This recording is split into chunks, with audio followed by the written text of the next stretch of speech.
वामपंथी लोग हमेशा कहते हैं कि विज्ञान अंग्रेजों की देन है, जबकि सच्चाई इसके बिल्कुल उलट है।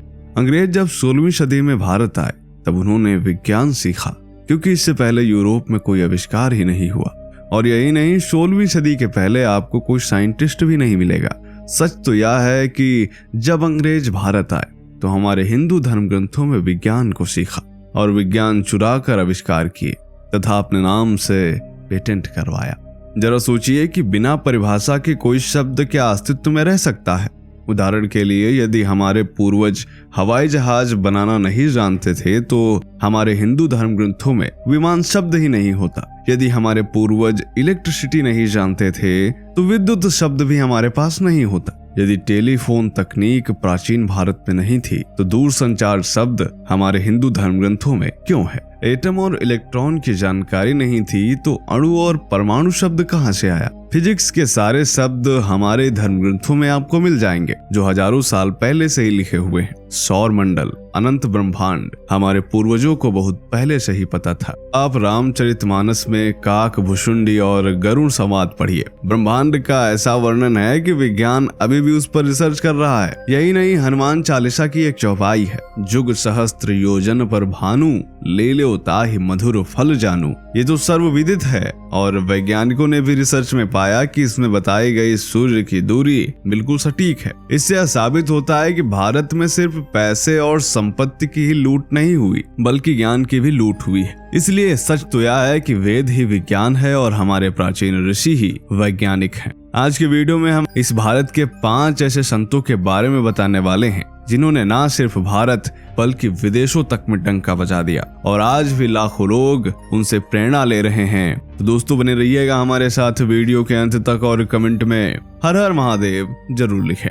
नमस्कार, स्वागत है आप सभी का द साइंटिफिक हिंदू पर और मैं हूं आपके साथ आपका दोस्त धीरेन्द्र। सबसे पहले नंबर पर आते हैं श्री रामभद्राचार्य। भारत को विश्व गुरु बनाने में हमारे देश के संतों, ऋषि मुनियों का सदैव ही योगदान रहा है। ऐसे ही संतों में से एक हैं वर्तमान समय के महान संत पद्म विभूषण से अलंकृत श्री तुलसी पीठाधीश्वर जगत गुरु स्वामी रामभद्राचार्य। उनकी वसुधैव कुटुंबकम की विचारधारा पूर्व से पश्चिम तक संपूर्ण विश्व में फैल रही है। दोस्तों, श्री रामभद्राचार्य जी के बारे में हम एक वीडियो में विस्तृत रूप से बता चुके हैं। आप वह वीडियो भी देख सकते हैं जिसका लिंक नीचे डिस्क्रिप्शन में आपको मिल जाएगा। श्री रामभद्राचार्य 2 माह की आयु से ही नेत्रहीन है। इसके बावजूद उन्हें 4 वेद, 6 शास्त्र, 18 पुराण, 108 उपनिषद, श्लोक संख्या व पेज संख्या आदि सब कंठस्थ है। यही नहीं, उन्हें 14 भाषाओं का ज्ञान है। यदि विज्ञान के नजरिए से देखें तो वह स्वयं एक चमत्कार है। उनका दिव्यांगों के प्रति विशेष प्रेम व दिव्यांगों की उच्च शिक्षा के लिए विश्वविद्यालय की स्थापना, रोजगार व पुनर्वास के लिए किए गए कार्य अत्यंत सराहनीय है और इन्हीं महान कार्यों को देखते हुए विदेशी लोग भी उनकी चरण वंदना करने में लगे हैं। वर्ल्ड ह्यूमैनिटी पार्लियामेंट संयुक्त राज्य अमेरिका के द्वारा इसी साल 2023 में उन्हें प्राइड ऑफ सनातन पुरस्कार से विभूषित किया गया।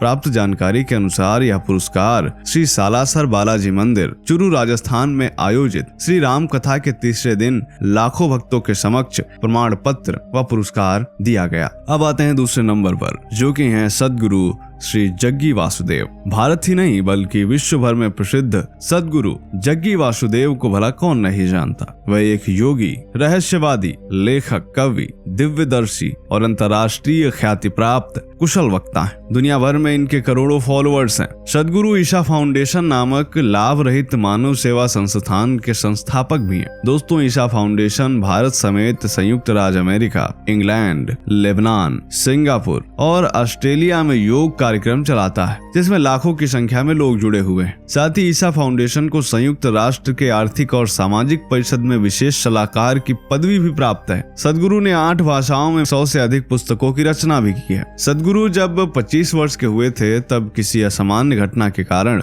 अपने जीवन में सुखों का त्याग कर दिया था। उन्होंने चामुंडी पर्वत की चढ़ाई की और वहां एक विशाल पत्थर पर जाकर बैठ गए और यहीं से उन्हें आध्यात्मिक अनुभव प्राप्त हुए। उन्हें लगा कि वह शरीर में नहीं है बल्कि हर जगह चट्टानों में, पेड़ों में, पृथ्वी पर सब जगह फैल गए। ऐसा अनुभव उन्हें बार बार हुआ, जिसके बाद उनकी जीवन शैली पूरी तरह से बदल गई। जिसके बाद उन्होंने अपने आंतरिक अनुभवों को बांटकर लोगों को योग सिखाने का मन बना लिया और आज देश विदेश में बड़ी बड़ी हस्तियां उनकी चरण वंदना कर रही हैं। लाखों करोड़ों लोग उनके शिष्य बन गए हैं। आते हैं नंबर 3 पर, जो कि हैं नीम करोली बाबा। नीम करोली बाबा को आज भी लोग हनुमान जी का अवतार मानते हैं। हालांकि शारीरिक रूप से नीम करोली बाबा अब इस संसार में नहीं है, परंतु फिर भी क्या देश क्या विदेश, हर जगह उनके हजारों लाखों अनुयायी हैं। नीम करोली बाबा का मुख्य आश्रम कैंची धाम है, जो कि नैनीताल में स्थित है। हालांकि एक आश्रम वृंदावन में भी है। बाबा नीम करोली धाम के आश्रम में क्रिकेटर विराट कोहली और अनुष्का शर्मा तक पहुंचे। गौरतलब है कि ये लोग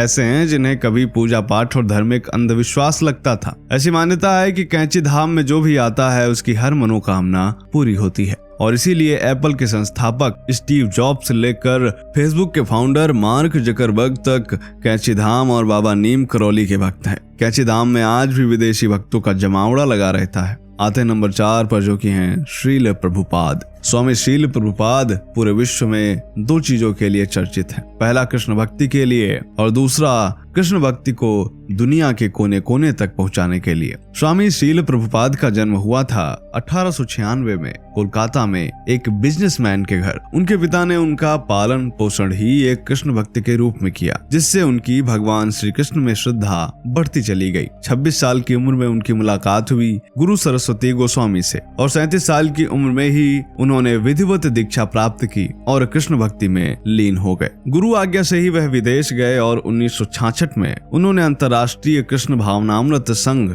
यानी इस्कॉन की स्थापना की। और आपको जानकर हैरानी होगी कि इस्कॉन की स्थापना के मात्र 10 वर्ष बाद 1977 में स्वामी जी अपना शरीर छोड़कर संसार से विदा हो गए। परंतु इसके बावजूद मात्र 57 सालों में ही दुनिया भर में इस्कॉन के 850 से ज्यादा मंदिर और 150 से ज्यादा स्कूल हैं और यह सभी कृष्ण भक्ति पर ही आधारित हैं। इस्कॉन द्वारा भारत के कई राज्यों में मिड डे मील योजना के अंतर्गत स्कूली बच्चों को मुफ्त भोजन भी उपलब्ध करवाया जाता है। यह स्वामी जी का चमत्कार ही है कि आज विश्व के कई देशों में हजारों लोग आज भी इस्कॉन से जुड़ रहे हैं, जिससे सनातन धर्म का प्रसार पूरी दुनिया में हो रहा है। आलम यह है कि आप अमेरिका, ऑस्ट्रेलिया, रूस, ब्रिटेन आदि किसी भी देश पहुंच जाइए, हर एक देश में आपको इस्कॉन के लाखों अनुयायी मिल जाएंगे और इन अनुयायियों में कई नामचीन हस्तियां भी शामिल हैं। अब आते हैं नंबर 5 पर, जिनकी आजकल खूब चर्चा हो रही है और वह हैं स्वामी धीरेन्द्र कृष्ण शास्त्री। दोस्तों, धीरेन्द्र जी महाराज अपनी चमत्कारिक सिद्धियों द्वारा हर किसी के